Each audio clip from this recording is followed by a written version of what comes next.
didn't think I was at risk either, but I was, obviously, and it happened, and I thought that I had everything I needed because I had a brand new system and thought that my software was compliant. ATW learned that in nearly 60% of the cases where a merchant was compromised, reliance on an outdated version of a third party's products may have exposed the merchant's system to theft.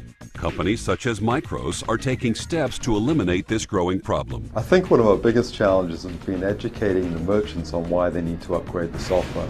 And I think many merchants looked at us and thought that it was just a sales reason why Micros was selling new software, new hardware, or charging them additional monies for services to perform the upgrade, when in fact it was a requirement that we had to essentially force them to upgrade to meet some of Visa's requirements. We're doing this not because we're trying to make money, but because we need to provide you with the most secure environment, and that you should be doing it because you need to provide your guest and your customer with the most secure environment so they can feel comfortable using their credit cards in your establishments. On our website, we have a list of validated payment applications that have demonstrated their ability to meet that standard, and that's something that we strongly encourage merchants to refer to and to select vendors that have been validated. As a merchant, there's one critical question you need to ask your dealer or reseller. Is my POS system PCI compliant?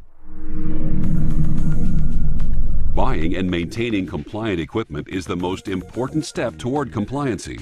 Is that when you buy a system, you can buy the Bentley, you can buy the Mercedes, you can buy the Cadillac, you can buy the Chevy, or you can buy the Yugo. So you may economize where you can least afford to do it. But the bigger companies have budgets for IT. The smaller people who don't have the funds to invest, don't have the time to invest, are going to have a weaker system.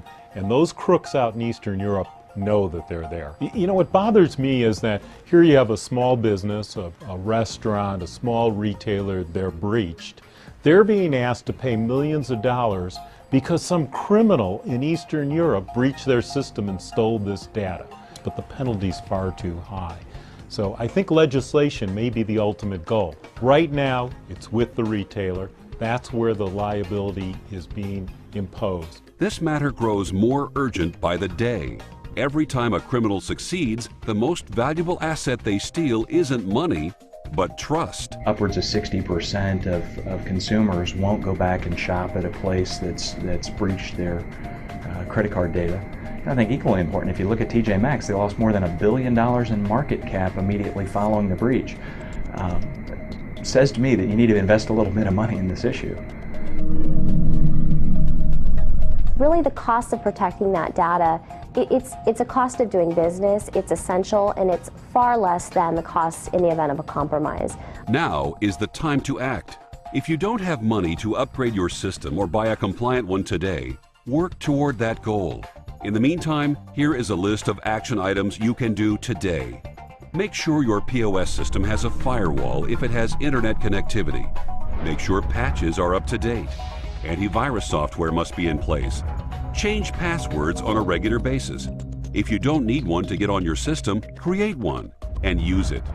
Turn off remote access when it isn't needed. Stay educated. And most importantly, contact your POS provider to see exactly what you're storing on your system. Remember the saying, if you don't need it, don't store it.